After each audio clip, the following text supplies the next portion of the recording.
Second year کا دوسرا سبق تشکیل پاکستان میاں بشیر احمد نے لکھا۔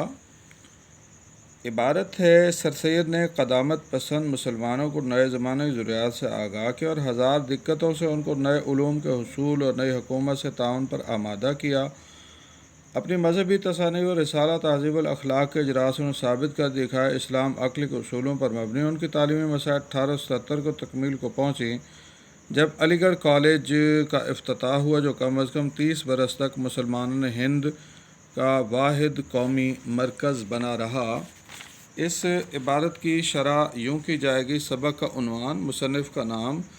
سیاق و سباق میں بشیر احمد نے سبق تشکیل پاکستان مسلمانوں برصغیر جدوجہد آزادی کا خاکہ پیش کیا، خصوصاً سید احمد بریلوی کی مجاہدانہ جدوجہد، سر سید کی علمی، سیاسی اور معاشرتی ادبی خدمات، کانگریس مسلم لیگ کا قیام، جدوجہد کا ذکر کیا گیا۔ اس طرح تحریک علی گڑھ کی کاوشوں، علامہ اقبال کا فلسفہ اور بیداری کا پیغام، مسلمانوں کے منظم جدوجہد آزادی کی تفصیل بیان کی گئی۔ ہندوں اور انگریزوں کی سازشوں، قائد اعظم کے انت تک محنت اور مسلمانوں کی مالی اور جانی قربانی کو قلم بند کیا گیا ہے۔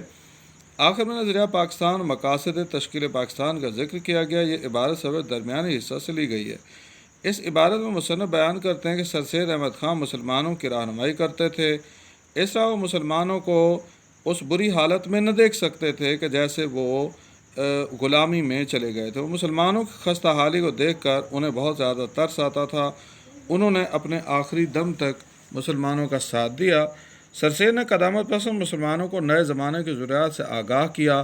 قوم مسلم زوال کا شکار ہو چکی تھی، اس طرح مسلمانوں کی حالت سر سید سے دیکھی نہ گئی اور انہوں نے مسلم قوم کو نئے زمانے کی ضروریات سے آگاہ کیا۔ انہوں نے مسلمانوں کو نئے زمانے کے حالات سے بھی آگاہ کیا، ان کو بتایا کہ نیا زمانہ اپنے اندر کیا نئے تقاضے لے کر آ رہا ہے۔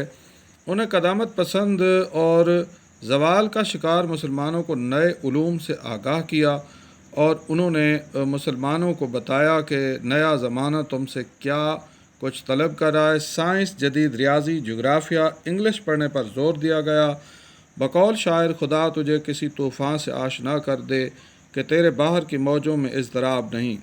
سر سید احمد خان نے اپنی بہت سی تصانیف کے ذریعے مسلمانوں میں حوصلہ و ہمت پیدا کیا، انہوں نے مسلمانوں کو مشکل حالات کا مقابلہ کرنے کے قابل بنایا اور چنانچہ انہوں نے آخری دم تک مسلمانوں کا ساتھ دیا۔ سر سید نے اپنی بہت سی تصانیف سے مسلمانوں کو بیدار کیا، ان میں ایک رسالہ تہذیب الاخلاق بھی ہے۔ اس کے ذریعے سے مسلمانوں کو بیداری کا پیغام دیا۔ دراصل مسلمانوں پر بہت برا وقت آن پڑا تھا تو اللہ تعالیٰ نے مسلمانوں کو یہ رہنما عطا کیا، جب قوم مسلم پر برا وقت آن پڑا تو وہ مختلف مصائب کا شکار ہو گئی تو خدا نے اپنی طرف سے مدد بھیجی، جیسا کہ اللہ تعالیٰ نے قرآن مجید میں ارشاد فرمایا، ان الدین عند اللہ الاسلام، اسلام اور مسلمانوں نے ان مسائل کو حل کیا۔ اور سر سید احمد خان نے ہزار دقتوں سے مسلمانوں کو نئے علوم کے حصول اور نئی حکومت سے تعاون پر آمادہ کیا۔ جب مسلم قوم زوال کا شکار ہو چکی، قدامت پسندی کا دورہ تھا، سر سید نے مسلم قوم کو ہزار دقتوں سے عہد جدید سے آشنا کیا اور ان کو بہت سی مشکلات کا سامنا کرنے کے قابل بنا۔ اس طرح انہوں نے مسلمان قوم کو نئی حکومت سے تعاون پر آمادہ بھی کیا۔ انہوں نے مسلمان قوم کو اپنی مدد آپ کا سبق بھی دیا اور نئی حکومت سے اپنے مطالبے پیش کرنے کے لائق بنایا اور اسی طرح اپنے حقوق کی بازیابی کے لیے تاکہ مسلمان آمادہ ہوں اور اس طرح انگریزوں سے اپنی مدد کا مطالبہ نہ کریں بلکہ حقوق طلب کریں۔ سر سید نے مسلمانوں کو نئے علوم کے حصول کی قدر و قیمت سے آگاہ کیا۔ جب تک مسلم قوم ترقی نہیں کرے گی اس وقت تک مسلم قوم آگے بڑھ نہیں سکتی۔ جیسے انہوں نے اپنی مختلف تصانیف اور اپنے مضامین سے مسلمانوں کو عمل کا پیغام دیا، ان میں اپنی مدد آپ، خوش آمد، امید کی خوشی۔ ان کو مسلمان قوم کی کاہلی و سستی پر بہت افسوس ہوتا تھا۔ اپنی مذہبی تصنیف اور رسالہ تہذیب الاخلاق کے اجرا سے سر سید نے ثابت کیا اسلام عقل کے اصولوں پر مبنی ہے۔ سر سید نے اپنی تصنیف رسالہ تہذیب الاخلاق سے ثابت کیا کہ اسلام ہی راہ نجات ہے اور انہوں نے اس تصنیف سے مسلمانوں کو حق کا پیغام بھی دیا، فکری پیغام دیا اور اسلام کے بارے میں بہت زیادہ آگاہی دی۔ سر سید کی تعلیمی مساعی 1877 میں تکمیل کو پہنچی، جب ان کی تمام تر کوششیں مکمل ہو گئیں۔ علی گڑھ کالج کا افتتاح ہوا، جو کم از کم 30 برس تک مسلمان ہند کا واحد قومی مرکز بنا رہا۔